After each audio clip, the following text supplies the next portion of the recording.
Could be us. So back to what I was saying. Could be us. పొగ తాగటం, మద్యం సేవించటం ఆరోగ్యానికి హానికరం. Smoking, drinking injurious to health.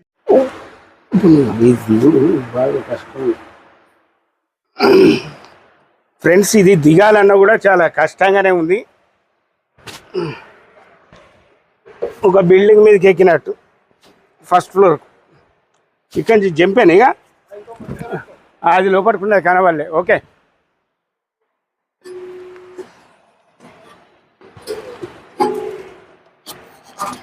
ఒక ఫ్రెండ్స్ మరి 100 టన్స్ డంపర్లో బ్యాటరీ ద్వారా నడిచే ఏసీ గురించి మరి సంబంధించిన ఇంజనీర్ల విషయాలు తెలుసుకున్నాము. మనకి దీనికి సంబంధించి మరి బేస్ వర్క్షాప్ హెచ్ఓడి గారు సత్యనారాయణ గారు మన ముందు ఉన్నారు. వారిని అడిగి వారి అభిప్రాయాలు ఏంటిది, వారు ఏ రకంగా ఇక్కడ పనిచేస్తున్నారు, వారి నాయకత్వంలో మరి సబార్డినేట్స్ ఎలా ఉంటున్నారు అనే విషయాన్ని కూడా తెలుసుకుందాం. గుడ్ మార్నింగ్ అండి. Good morning. అయితే ఇక్కడ ఇప్పుడు మీ జేఈ గారు అలాగే దానికి సంబంధించిన ఇంజనీర్ గారు కొన్ని వివరాలు చెప్పారు. మీ ఫీలింగ్స్ ఏంటి ఈ డంపర్లో ఏసీ ఇంప్లిమెంట్ చేయడం గురించి? కానీ మీ అధికారుల సహకారం ఎలా ఉంది, మీ సబార్డినేట్స్ మీకు ఎంతవరకు సహకరిస్తున్నారు అనే విషయాలు మన వ్యూవర్స్కి తెలియజేయండి. అందరికీ గుడ్ మార్నింగ్. ఇది సిఎండ్ఎండి గారు మరియు అందరు directors, GM ఓసీపీస్, GM RG3 area వాళ్ళ ఆదేశాల మేరకు మనకు బ్యాటరీ ఆపరేటర్ ఏసీ ఇంట్రడ్యూస్ చేయాలని ఒక నిర్ణయానికి వచ్చారు. అది ఎట్లా అంటే, మన బ్యాటరీ ఆపరేటర్ కార్లు ఉన్నాయి బయట, దాంట్లో కూడా ఏసీ నడుస్తుంది. అంటే వితౌట్ ఇంజన్, వితౌట్ పొల్యూషన్, బ్యాటరీతో ఏసీ నడపాలి. అది మూలం ఫస్ట్.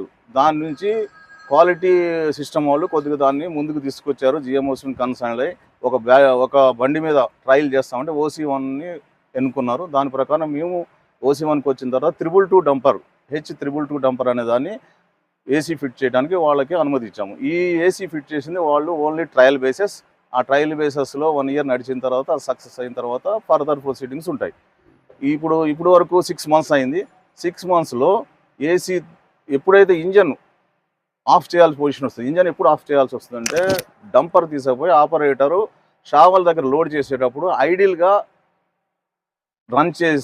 రన్ పెట్టుకొని ఏసీ ఉంటుంది. ఆ ఐడిల్ రన్ తగ్గించేసి బ్యాటరీతో ఇంజన్ ఆఫ్ చేసి బ్యాటరీతో ఏసీ నడిచినట్లయితే ఆపరేటర్ కంఫర్ట్ ఉంటుంది, ప్లస్ యాజ్ వెల్ యాజ్ మనకి ఫ్యూయల్ కన్జంప్షన్ తగ్గుతుంది.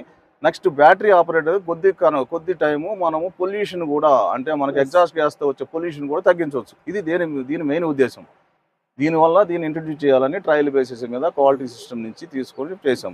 అయితే మేము ఇప్పటికి 6 మంత్స్ అయింది. 6 మంత్స్ నుంచి ట్రయల్ రన్లో ప్రతి షిఫ్ట్కి మాకు 1 అవర్ నుంచి 1.5 అవర్స్, 1.5 అంటే 1 అవర్ 30 మినిట్స్, 1 అవర్ నుంచి 1 అవర్ 30 మినిట్స్ ఈ సిస్టమ్ ఆపరేట్ అయ్యి మనకి కలిసి వస్తుంది.